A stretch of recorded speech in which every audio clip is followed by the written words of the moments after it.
Halo sobat pecinta catur, lagi-lagi pertemuan dua pecatur ini selalu dinantikan, siapa lagi kalau bukan Magnus Carlsen bertemu dengan Daniil Dubov. Dan pada saat ini lagi-lagi pada Champion Chess Tour Opera Euro Rapid kita akan mengulas permainan yang sangat menarik teman-teman. Tanpa berlama-lama langsung kita simak. Magnus Carlsen putih mengawali langkah dengan E4, E5, kuda ke F3, kuda ke C6 dan gajah ke C4, pembukaan Itali di papan. Kuda ke F6, pertahanan dua kuda, dan D3 mensupport pion sentral. Gajah ke E7 mempersiapkan rokade ke depan, rokade, pion ke D6, dan saat ini C3 di mana selain mensupport juga ke depan ke sentral, membuka juga ruang bagi gajah.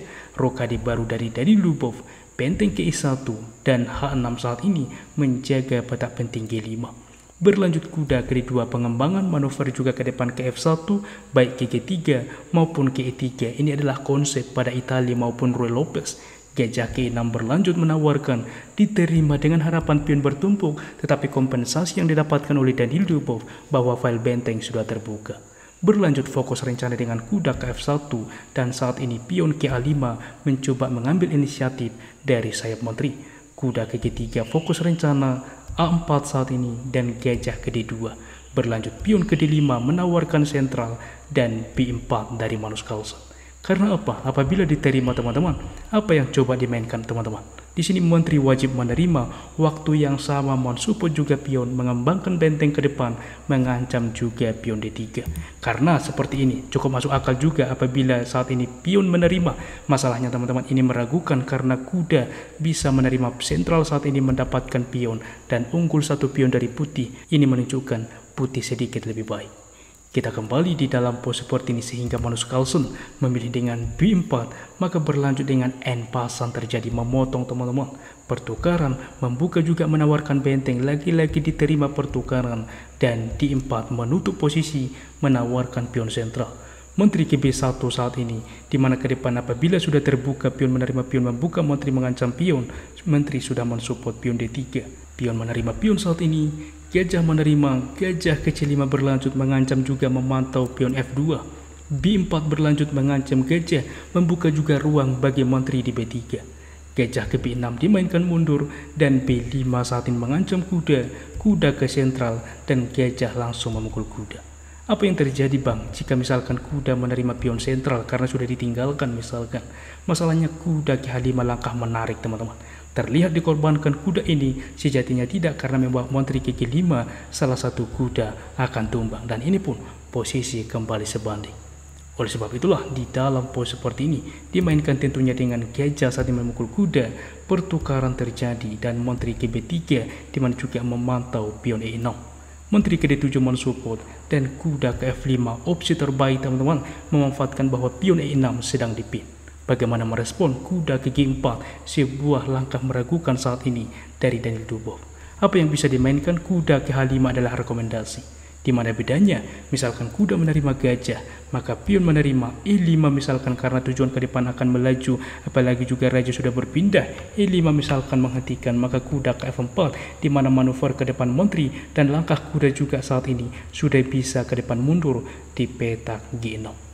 Yang menjadi pembeda ketika dimainkan kuda ke G4 ialah bahwa kuda saat ini memukul gajah, pertukaran dan E5. Kita lihat ketika diusir kuda ini ke depan tidak ada tempat kembali.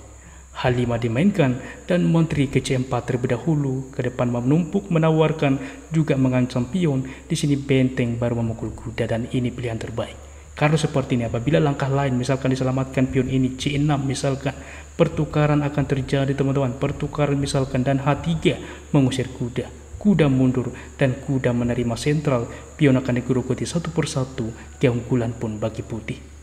Kita kembali di dalam pose seperti ini sehingga benteng menerima kuda, pertukaran dan kuda ke H6 berlanjut dengan benteng ke C1, lagi-lagi menawarkan simplifikasi karena sudah unggul kualitas dari Magnus Carlsen.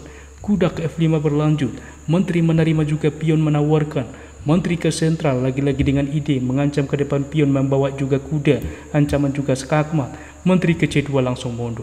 Walaupun di dalam pos ini sebelum mundur B6 juga tidak masalah teman-teman. Bedanya misalkan menteri menerima pion, maka menteri melakukan skak, raja berpindah menteri ke G5 tepat waktu mendukung juga semuanya. Kita kembali di dalam posisi ini, menteri ke-2 langsung, maka kuda ke-4, menteri ke-2 tepat waktu mensupport juga pion, menawarkan juga ke sentral ke depan, menawarkan menteri karena juga mengancam kuda di masa depan. Di sini kuda juga langsung menerima pion skak, raja ke-1 teman-teman. Dan ini pilihan terbaik walaupun ada pilihan discover skak. Karena seperti ini apabila ke F1 ini akan kembali sebanding. Kuda menerima pion H2 dan akan terjadi langkah repetition ke depan. Karena seperti ini apabila kembali ke F1 maka akan diulang teman-teman. Oke. Dan di dalam posisi ini bagaimana bang jika misalkan juga langsung berpindah ke D1? Masalahnya teman-teman akan dimainkan H4 berpotensi promosi ke depan. Kita kembali ke posisi aslinya sehingga Magnus Carlsen memilih dengan raja ke H1. Maka kuda saat ini menerima pion open skak, F3 menutup, dan menteri juga langsung menerima pion. Apa yang terjadi bang jika kuda menerima pion ini juga ada discover ke depan? Menteri akan ke sentral memaksa, menawarkan juga menteri karena kuda akan tumbang ke depan. Maka kualitas juga dari putih, benteng bersaing dengan kuda. Kita kembali di dalam pose seperti ini, dimainkan menteri juga langsung menerima pion. Maka berlanjut benteng ke E1 mengancam kuda, kuda menerima pion D3. Karena apapun opsinya, misalkan juga mundur ke F7, masalahnya dapat juga pion E6. Kuda sedang dipin, benteng ke depan aktif, ada potensi ancaman skakmat di pion G7. Kita kembali di dalam pose seperti ini, dimainkan kuda menerima pion D3, maka simpel teman-teman, bahwa benteng ke D1 mengancam kuda sedangkan kuda sedang dipin. Di sini juga Daniil Dubov menyerah. Mengapa demikian? Karena apapun opsinya langkah selanjutnya kuda akan tumbang. Jelas unggul 1 perwira dalam skala Super Grandmaster cukup mudah ke depan bagi Magnus Carlsen memenangkan permainan. Inilah teman-teman bagaimana duel yang terjadi dan cukup sengit tentunya ketika Magnus mengalahkan Daniil Dubov, sebaliknya Dubov juga mengalahkan Magnus Carlsen. Berikut akurasinya. Ulasan permainan dari komputer menunjukkan bahwa tingkat akurasi kedua pemain sangat tinggi teman-teman. Kita lihat bahwa Magnus Carlsen 97% dan Daniil Dubov 91,2%. Dan adapun sesi teka-teki catur asah otak sebagai berikut. Dan ini juga merupakan sebuah teka-teki catur yang sangat-sangat menantang teman-teman. Kita lihat bagaimana di sini putih memiliki gajah 5 tetapi semuanya gajah gelap, sedangkan hitam akan promosi ke depan di petak A1. Yang menjadi tantangan putih melangkah dan memenangkan permainan. Tuliskan jawaban Anda secara lengkap di kolom komentar dan kami akan memilih dan mengepin bagi jawaban yang benar. Demikian ulasan catur hari ini. Jika suka jangan segan-segan pencet like ya, sehingga algoritma YouTube membaca video ini dan semakin banyak direkomendasikan bagi sahabat pecinta catur lainnya. Apabila ada saran ke depan dan juga request jangan ragu tuliskan di kolom komentar dan kami akan berusaha membuat requestan dari Anda. Salam catur talk Indonesia, sampai jumpa di video menarik selanjutnya. Keep sharing and keep loving. Bye bye.